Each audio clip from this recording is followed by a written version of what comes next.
Today we are discussing about different types of needs and Hertzberg's theories of motivation. Let's start. Different types of needs. Maslow's hierarchy of needs can be separated into two types of needs: deficiency needs and growth needs. 1. Deficiency needs, physiological, security, social, and esteem needs are deficiency needs, which arise due to deprivation. Satisfying these lower-level needs is important to avoid unpleasant feelings or consequences. 2. Growth needs. Maslow termed the highest level of the pyramid as growth needs. These needs don't stem from a lack of something, but rather from a desire to grow as a person. In Hindi, Maslow के जरूरतों के पदानुक्रम को दो प्रकार की जरूरतों में विभाजित किया जा सकता है: कमी की जरूरतें और विकास की जरूरतें। 1. कमी की जरूरतें। शारीरिक, सुरक्षा, सामाजिक और सम्मान की जरूरतें कमी की जरूरतें हैं, जो अभाव के कारण उत्पन्न होता है। इन निचले स्तर की जरूरतों को पूरा करने से बचना महत्वपूर्ण है, अप्रिय भावनाएं या परिणाम। 2. विकास की जरूरत। मास्लो ने पिरामिड के उच्चतम स्तर को विकास की जरूरत कहा। इन जरूरतें किसी चीज की कमी से नहीं, बल्कि एक व्यक्ति के रूप में विकसित होने की इच्छा से पैदा होती हैं। While the theory is generally portrayed as a fairly rigid hierarchy, Maslow noted that the order in which these needs are fulfilled does not always follow the standard progression.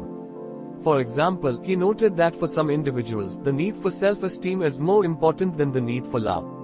For others, the need for creative fulfillment may supersede even the most basic needs. Criticisms of Maslow's theory has become widely popular both in and out of psychology. The fields of education and business have been particularly influenced by the theory.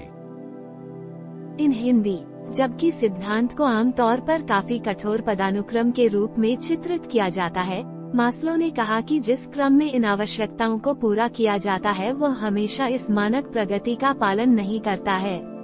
उदाहरण के लिए, उन्होंने कहा कि कुछ व्यक्तियों के लिए आत्मसम्मान की आवश्यकता प्रेम की आवश्यकता से अधिक महत्वपूर्ण है। दूसरों के लिए रचनात्मक पूर्ति की आवश्यकता सबसे बुनियादी जरूरतों को भी पीछे छोड़ सकती है। मास्लो के सिद्धांत की आलोचना। मास्लो का सिद्धांत मनोविज्ञान के अंदर और बाहर दोनों जगह बेतहाशा लोकप्रिय हो गया है। शिक्षा और व्यवसाय के क्षेत्र सिद्धांत से विशेष रूप से प्रभावित हुए हैं। While popular, Maslow's concept has not been without criticism. Chief among the long-held complaints are: 1. Needs don't follow a hierarchy. While some research has shown support for Maslow's theories, most of the research has not been able to substantiate the idea of a needs hierarchy. Wahaba and Bridwell, researchers from Baruch College, reported that there was little evidence for Maslow's ranking of these needs and even less evidence that these needs are in a hierarchical order. In Hindi, हालांकि लोकप्रिय, Maslow की अवधारणा आलोचना के बिना नहीं रही। लंबे समय से चली आ रही शिकायतों में प्रमुख हैं: 1. आवश्यकताएं एक पदानुक्रम का पालन नहीं करती हैं, जबकि कुछ शोधों ने मास्लो के सिद्धांतों के लिए समर्थन दिखाया है। अधिकांश शोध आवश्यकताओं के पदानुक्रम के विचार को प्रमाणित करने में सक्षम नहीं हैं। वाहबा और ब्रिजवेल, बारूक कॉलेज के शोधकर्ता, ने बताया कि मास्लो की इन जरूरतों की रैंकिंग के लिए बहुत कम सबूत थे और इससे भी कम सबूत थे कि ये जरूरतें एक पदानुक्रमित क्रम में हैं। 2. The theory is difficult to test. Other criticisms of Maslow's theory note that his definition of self-actualization is difficult to test scientifically. His research on self-actualization was also based on a very limited sample of individuals, including people he knew, as well as biographies of famous individuals who Maslow believed to be self-actualized. Some of the more recent critiques suggest that Maslow was inspired by the belief systems of the Blackfoot Nation, with several lectures given by tribal members theoretically connected with his pyramid of needs, and resulted in misattributions. Others add to this critique by indicating that Maslow's original study of the northern Blackfoot tribe was conducted as an anthropologist. However, this foundational basis disappeared over time, causing him to misuse the concepts he was originally there to assess. In Hindi, 2. सिद्धांत का परीक्षण करना कठिन है। Maslow के सिद्धांत की अन्य आलोचनाओं में ध्यान दिया गया है कि आत्मबोध की उनकी परिभाषा का वैज्ञानिक रूप से परीक्षण करना कठिन है। आत्मा वास्तविकता पर उनका शोध भी व्यक्तियों के एक बहुत ही सीमित नमूने पर आधारित था, जिसमें वे लोग भी शामिल थे जिन्हें वे जानते थे, और साथ ही प्रसिद्ध व्यक्तियों की आत्मकथाएं जिन्हें मास्लो स्वयं वास्तविक मानते थे। हाल की कुछ आलोचनाओं से पता चलता है कि मास्लो ब्लैकफुट राष्ट्र की विश्वास प्रणालियों से प्रेरित थे, जिसमें जनजातीय सदस्यों द्वारा दिए गए कई व्याख्यान सैद्धांतिक रूप से उनकी जरूरतों के पिरामिड से जुड़े थे, और इसके परिणाम स्वरूप गलत आरोप लगाए गए थे।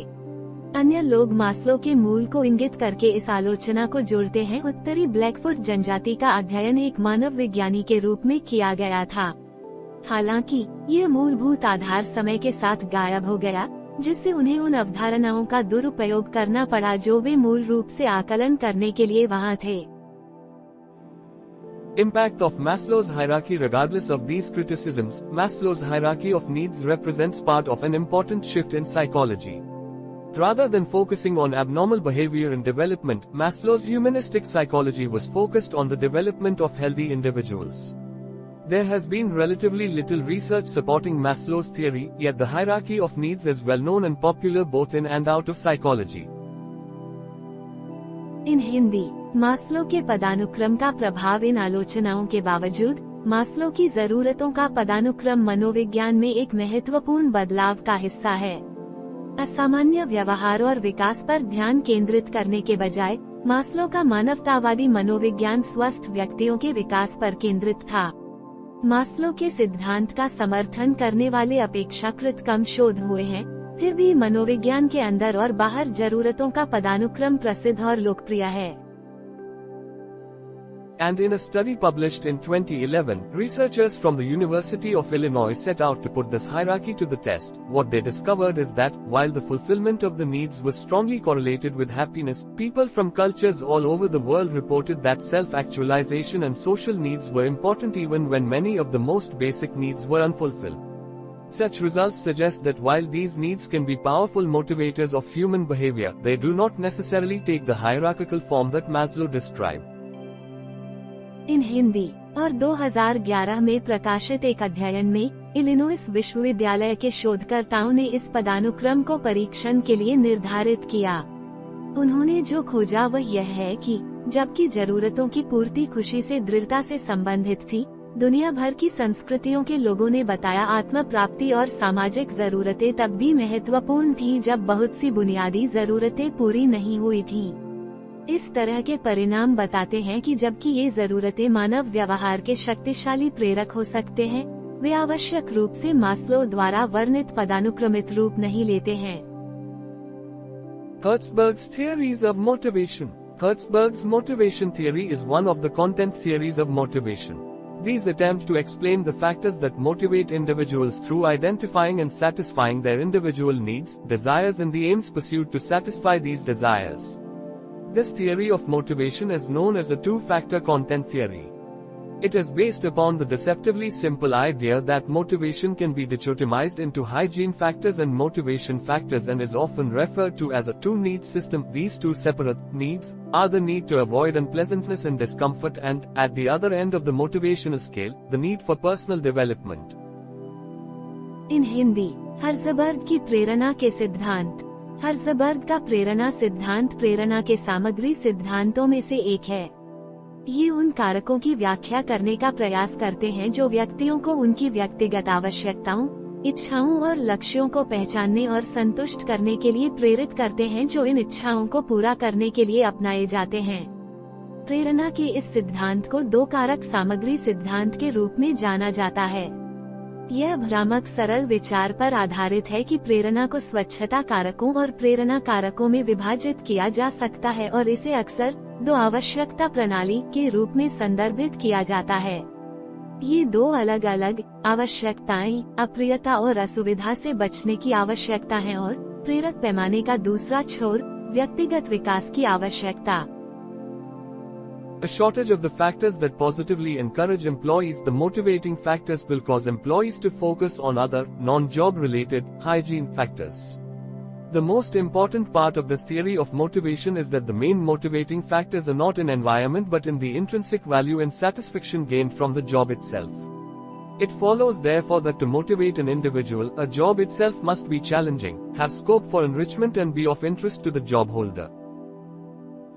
इन हिंदी, कर्मचारियों को सकारात्मक रूप से प्रोत्साहित करने वाले कारकों की कमी प्रेरक कारक कर्मचारियों को अन्य गैर नौकरी से संबंधित स्वच्छता कारकों पर ध्यान केंद्रित करने का कारण बनेगी। प्रेरणा के इस सिद्धांत का सबसे महत्वपूर्ण हिस्सा यह है कि मुख्य प्रेरक कारक पर्यावरण में नहीं बल्कि आंतरिक मूल्य और नौकरी से प्राप्त संतुष्टि में है। इसलिए यह अनुसरण करता है कि किसी व्यक्ति को प्रेरित करने के लिए एक कार्य अपने आप में चुनौतीपूर्ण होना चाहिए, संवर्धन की गुंजाइश होनी चाहिए और नौकरी धारक के लिए रुचिकर होना चाहिए। Motivators, sometimes called satisfiers, are those factors directly concerned with the satisfaction gained from a job, such as 1. The sense of achievement and the intrinsic value obtained from the job itself. 2. The level of recognition by both colleagues and management. 3. The level of responsibility. 4. Opportunities for advancement. And 5. The status provided. Motivators lead to satisfaction because of the need for growth and a sense of self-achievement. A lack of motivators leads to over-concentration on hygiene factors, which are those negative factors which can be seen and therefore form the basis of complaint and concern. इन हिंदी, प्रेरक कभी कभी संतुष्टि कारक कहलाते हैं। वे कारक हैं जो किसी कार्य से प्राप्त संतुष्टि से प्रत्यक्ष रूप से संबंधित होते हैं, जैसे 1. उपलब्धि की भावना और नौकरी से ही प्राप्त आंतरिक मूल्य।